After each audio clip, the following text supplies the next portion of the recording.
स्वागत है दोस्तों आप सभी का हमारे इस YouTube channel future to you में। और आज का जो टॉपिक आप सभी के लिए लेके आए हैं वो आपकी स्क्रीन पर दिख रहा है आपको, जो कि है पार्टीशन ऑफ बंगाल एंड स्वदेशी मूवमेंट। अगर आप इस चैनल पे नए हैं तो आपको इस वीडियो को सब्सक्राइब करना पड़ेगा, इस वीडियो को नहीं इस चैनल को सब्सक्राइब करना पड़ेगा, वीडियो को लाइक करना पड़ेगा और अपने दोस्तों को भी शेयर करना पड़ेगा ताकि वो भी पढ़ सकें इस चैनल को, है ना। इस चैनल से वो भी अपनी वीडियोज़ देख सकें, वो भी पास हो सकें, अच्छे नंबर उनके भी आ सकें।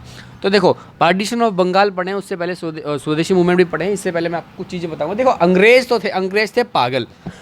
1885 में जब इंडियन कांग्रेस बनी तो उनको लगा छोटी मोटी पार्टी है, क्या उखाड़ लेगी, हमारा कुछ नहीं कर पाएगी, ठीक है।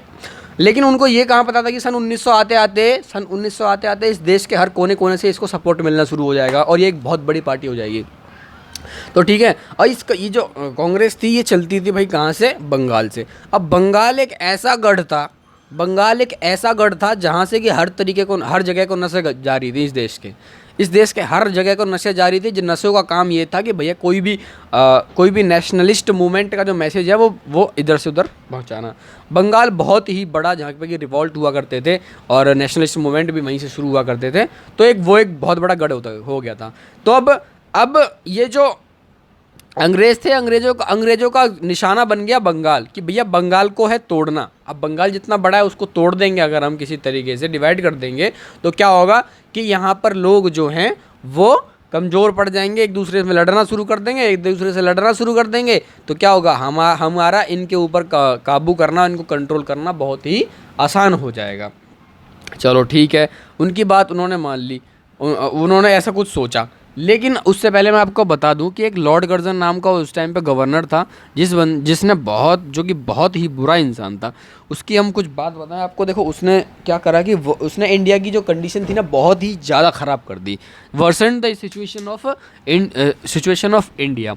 अगला है, rejected all the frigid indifference and the considered the civil services as one specially reserved for Europeans. उसने क्या कहा, फ्रिजिड इंडिफरेंसेस को रिजेक्ट कर दिया और सिविल सर्विसेज की जो पोस्ट हैं वो क्या चाहता था कि उसने क्या कहा था, रिजर्व कर दी। किसके लिए, यूरोपियंस के लिए रिजर्व कर दी।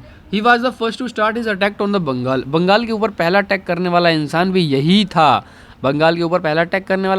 था। Then he tried to control Calcutta university. फिर उसने क्या करा कि कैलकाटा यूनिवर्सिटी को कंट्रोल करना चाहा, ठीक है। फिर then he tried to control Calcutta university act in 1904। Calcutta university act जो है वो 1904 का, उस एक्ट की वजह से कैलकाटा यूनिवर्सिटी को कंट्रोल करना चाहा। Through act he wanted to transfer the power of affiliated colleges and schools as well as giving them grant in aid from the Indian legislation to the government officials.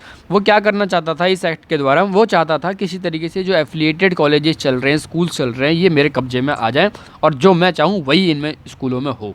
मतलब उसका main मकसद था कि अगर ये कब्जे में आ गए तो क्या होगा, कॉलेजेस में इन सब चीज़ों की अगर बात नहीं होगी, लोगों को खड़ा एक साथ बैठने नहीं दूंगा और जो लोग इसके ऊपर खिलाफ, हमारी सरकार के खिलाफ में बोलेंगे, उनको हम दबाएंगे।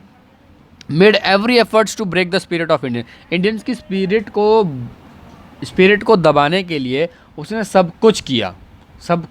उसने मारा पीटा, हर एक बात जो भी चाहता था, जो भी कर सकता था, उसने सब कुछ किया इंडियंस की स्पिरिट को करने के लिए। देखो, प्लान ऑफ बंगाल की बात करते हैं। बंगाल को डिवाइड करने का उनका मेन प्लान क्या था। प्लान ये था, पहले मोटिव पढ़ते हैं फिर प्लान की बात करते हैं। देखो, मोटिव क्या है। मोटिव ये था कि बंगाल को दो चीज़ों के बिहाफ पे बांट दो, एक उनके रिलीजन के नाम पे और एक उनकी भाषा के नाम पे। तो बंगाल में, वेस्ट बंगाल का जो जगह थी वहाँ पे हिंदू मेजोरिटी ज़्यादा थी, तो वहाँ पे हिंदू मेजोरिटी को अलग कर दिया। यहाँ पे ईस्ट बंगाल में मुस्लिम मेजोरिटी थी तो वहाँ मुस्लिम मेजोरिटी को अलग कर दिया। क्या हुआ, अब देखो, हिंदू मेजोरिटी ज़्यादा है तो मुस्लिम कम होंगे, तो क्या होगा कि मुस्लिम और हिंदुओं में लड़ाई होगी। फिर जब यहाँ के मुस्लिम और हिंदू में लड़ाई होगी तो मुस्लिम जब ये दबेंगे तो इधर के मुस्लिम को गुस्सा आएगा, ये इधर के हिंदुओं को मारेंगे। तो यहाँ डिवाइड एंड रूल यहाँ पे ये चाहते थे। और इधर बंगाल में हिंदी स्पीकर कुछ थे और कहीं पे बंगाली स्पीकर ज़्यादा थे, तो वो उसके नाम पे भी उनको डिवाइड करना चाहते थे। अब लेकिन इस चीज़ का क्या, हमारे देश की जो जनता थी बंगाल की, वो समझ गई कि अब जो अंग्रेज़ हैं यही अंग्रेज़ हमको भाषा के नाम पे और हमारे धर्म के नाम पे हमको डिवाइड करना चाहते हैं और और हमारे ऊपर शासन करना चाहते हैं।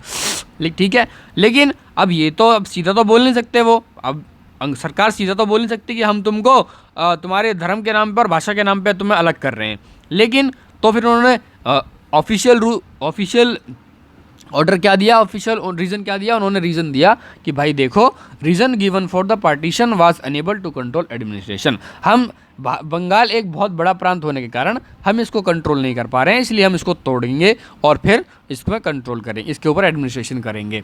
सो दे पार्टिसिपेटेड सो फिर उन्होंने क्या करा कि बिहार को, उड़ीसा को और असम को अलग किया। लॉर्ड कर्जन जो मेन इंसान था इसमें, जो अलग करने वाला लॉर्ड कर्जन था, उसके एडवाइजर्स थे सर ए फ्रेशले एंड एच रिस्ली, जिन्होंने जो कि चाहते थे किसी भी तरीके से नेशनलिस्ट, जो वॉइस ऑफ नेशनलिज्म है, राष्ट्रवाद की जो आवाज़ उठ रही है, उसको किसी तरीके से दबाया जाए। ठीक है, फिर उनका मेन मकसद था कि भैया डिवाइड करो और रूल करो। Wanted the partition because Britishers always considered Bengal the great threat to the empire. वो इस पार्टीशन को इसलिए चाहते थे, बंगाल का पार्टीशन इसलिए चाहते थे क्योंकि उनको पता था कि बंगाल एक खतरा है उनके एम्पायर के लिए। फिर उन्होंने क्या करा कि पार्टीशन हुआ, पार्टीशन डिक्लेयर कर दिया उन्होंने 1903 में, लॉर्ड कर्जन ने पार्टीशन डिक्लेयर कर दिया। लेकिन फाइनली 1905 16 अक्टूबर को उन्होंने क्या करा, इसको फाइनली ऑफिशियली कर दिया, इसको पार्टीशन कर दिया, इसका पार्टीशन कर दिया, अलग अलग कर दिया। लेकिन अब गवर्नमेंट ने ये सब जब किया तो इससे पहले गवर्नमेंट ने सोचा कि क्या ही उखाड़ लेंगे ये लोग, हमारा क्या ही कर लेंगे, ज़्यादा से ज़्यादा रोड पे आएंगे, थोड़ा सा आंदोलन करेंगे, अनशन करेंगे, रोड पे आएंगे, मीटिंग्स होंगी, कॉन्फ्रेंसेस होंगी और इनको हम सबको दबा देंगे। लेकिन ये ऐसा कुछ हुआ नहीं, इनकी कैलकुलेशन इनके ऊपर ही हावी पड़ गई। अब हावी इसलिए पड़ गई कि इन लोगों ने किया तो इसलिए था कि भैया टूट जाएंगे, थोड़ा सा दबाएंगे, हमको दबा देंगे, दब जाएंगे। लेकिन अब हमारे देश की जनता ने कुछ अलग ही कर दिया। ठीक है, तुमने हमारे देश को तोड़ने की कोशिश की, कोई बात नहीं, हम क्या करेंगे अब हमने कर दिया, वहाँ की जनता ने क्या कर दिया, स्वदेशी बॉयकॉट मूवमेंट को शुरू कर दिया। बॉयकॉट और स्वदेशी मूवमेंट को शुरू कर दिया। बॉयकॉट और स्वदेशी मूवमेंट क्या था? बॉयकॉट और स्वदेशी मूवमेंट जब स्टार्ट हुआ तो यही 16 अक्टूबर 1905 को एक मॉर्निंग डे, इसको एक मॉर्निंग ऑफ द डे के नाम से भी कहा जाता है। देखो यहाँ लिखा हुआ है, डे ऑफ मॉर्निंग के नाम से भी कहा जाता है इसी को। बॉयकॉट का मतलब क्या? हम बॉयकॉट क्या करेंगे? बॉयकॉट करेंगे फॉरेन गुड्स, मतलब अंग्रेजों की चीज़ों को हम बॉयकॉट करेंगे, उनका बहिष्कार करेंगे, यूज़ ही नहीं करेंगे उनको। गवर्नमेंट स्कूल्स यूज़ नहीं करेंगे, कॉलेजेस यूज़ नहीं करेंगे गवर्नमेंट के, कोर्ट यूज़ नहीं करेंगे, उनकी म्यूनसिपैलिटीज़ को भी यूज़ नहीं करेंगे। और कुछ लोगों ने तो अपनी जॉब का भी बहिष्कार कर दिया था, जो कि गवर्नमेंट के द्वारा दी गई थी। एम्फेसिस वाज, अब देखो जब ये सब चीज़ें तुम बॉयकॉट कर दोगे, बाहर की चीज़ें बॉयकॉट करोगे तो यूज़ क्या करोगे? यूज़ हम करेंगे अपने देश का सामान जो हमारे देश में बनता है। बाहर से बना हुआ सामान हम नहीं यूज़ करेंगे। ब्रिटिश अंग्रेज जो लेके आए हैं हम उसको नहीं यूज़ करेंगे, हम वही करेंगे जो हमारे देश में बनेगा। जैसे अभी हमारे देश में स्वदेशी का बहुत ही ज़्यादा चलन है। जैसे पतंजलि, हमारा स्वदेशी पतंजलि किस नाम पर आया? स्वदेशी के नाम से। क्यों? क्योंकि हमारे देश में बनता है, हमारे देश में बनता है, हम देश की चीज़ों को यूज़ करेंगे, हम देश प्रेमी हैं। 1605 को, 16 अक्टूबर 1905 को ये एक डे ऑफ मॉर्निंग के नाम से भी कहा गया। इस समय जब ये मूवमेंट चल रहा था, स्वदेशी मूवमेंट चल रहा था, उस समय रातों रात एक गाना पॉपुलर हुआ था, वो था वंदे मातरम। तो वंदे मातरम की बात करें तो वंदे मातरम बंकिम चंद्र चटर्जी ने लिखा था और ये संस्कृत में लिखा गया था। और इस संस्कृत ये जो लिया गया था बंकिम चंद्र चटर्जी ने अपनी खुद की आनंद मठ नाम की किताब थी, उसमें से इस गाने को लिया था। बॉयकॉट, ये जो बॉयकॉट का मेथड था, ये हमारे कृष्ण कुमार मित्रा संजीवनी जी ने हमको ये मेथड डिस्कवर करके दिया। और फिर उसके बाद रविंद्रनाथ टैगोर और रमेंद्र सुंदर त्रिवेदी ने इसको आगे लेके गए। नेशनलिस्ट ऑब्जर्व, इस मूवमेंट के दौरान हमने रक्षाबंधन देखा। रक्षाबंधन इसलिए एक दूसरे के हाथों पर राखी बांधी जिससे कि ब्रदरहुड, मतलब भाईचारा हमारा आगे बढ़े। फिर ये देखो, ये हो रहा था। इनको अब इस मूवमेंट को बड़ा करने के लिए कुछ कमेटीज़ बनी, कुछ ग्रुप्स बने, कुछ समितिज़ बनी, जिनका काम था मास मोबिलाइजेशन। मास मोबिलाइजेशन का मतलब ये है कि किसी तरीके से ये जो मैसेज है पूरे के पूरे मास में पहुँचे। मास में जब ये पहुँचेगा तभी सारे लोगों को पता लगेगा और सारे लोगों को समझ में आएगा कि ये लोग हमारे खिलाफ हमारे खिलाफ हम सबको तोड़ना चाहते हैं और हमारे ऊपर शासन करना चाहते हैं।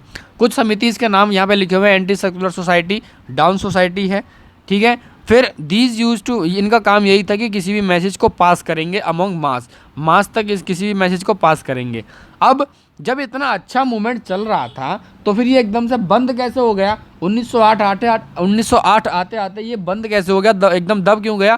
क्यों? क्योंकि भैया सेवर गवर्नमेंट रिप्रेशंस हुए। सेवर गवर्नमेंट रिप्रेशंस का मतलब ये, गवर्नमेंट ने इसको, अंग्रेजों ने इसको बहुत ही कड़ी तरीके से दबाना चाहा। उन्होंने लाठियाँ चलाई, गोलियां चलाई, लोगों को जेल डाला, internal clashes among the Congress leaders, और कांग्रेस के खुद के लीडर तो जो थे उनके अंदर खुद भी कुछ इंटरनल क्लैशेस थी। जैसे कि मैंने आपको कहा था, एक गरम दल था, एक नरम दल था, एक मॉडरेट थे, एक एक्सट्रीमिस्ट थे। मॉडरेट अभी भी यही सोचते थे कि अभी हमारे जो अंग्रेज हैं वो हमारी बात सुनेंगे, लेकिन एक्सट्रीमिस्ट का कहना था कि भाई ये हमारी बात नहीं सुनने वाले, अब इस मूवमेंट को पूरे देश में पहुंचाओ, इसको।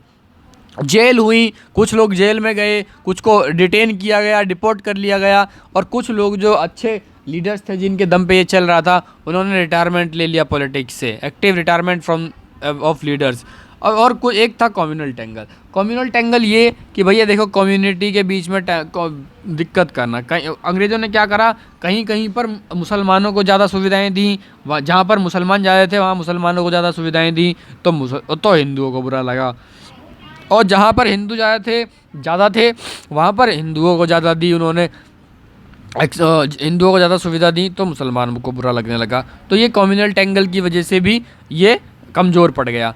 अब इसमें इम्पोर्टेंट क्या था इस वाले मूवमेंट में? इम्पोर्टेंट ये था इसका कि मास पार्टिसिपेशन पहली बार देखने को मिला, गांधीयन प्रिंसिपल और सोशलिज्म का भी प्रयोग हुआ इसमें, रिवॉल्यूशनरी आइडियाज़ मिले जिनकी वजह से हमको पता लगा कि हम सरकार से बिना हथियार के भी लड़ सकते हैं। फिर उसके बाद भाई देखो, सन 1905 में 16 अक्टूबर 1905 को ये आया था हमारा ऑर्डर कि हम इसको तोड़ देंगे बंगाल को 2-3 भागों में। लेकिन वो किसने दिया था? तोड़ने का किसने दिया था? लॉर्ड कर्जन ने। 1911 में इस ऑर्डर को रिवोक कर लिया गया, मतलब वापस ले लिया गया 1911 में, और जिसने वापस लिया था वो था लॉर्ड हार्डिंग।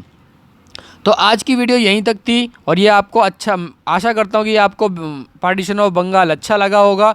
और आप इस चैनल पे नए हैं तो एक बार फिर कहूँगा, चैनल को सब्सक्राइब करके जाना और वीडियो को लाइक करके जाना, और अपने दोस्तों को भी शेयर कर देना। हाँ, बेल आइकन दबाना ज़रूर मत भूलना, क्योंकि अगर बेल आइकन नहीं दबाओगे तो आपको नोटिफिकेशन नहीं जाएगा, और आपने अगर दबा दिया तो आपको नोटिफिकेशन, हर वीडियो का नोटिफिकेशन आएगा। तो मिलते हैं आपको नेक्स्ट वीडियो के साथ, तब तक के लिए धन्यवाद।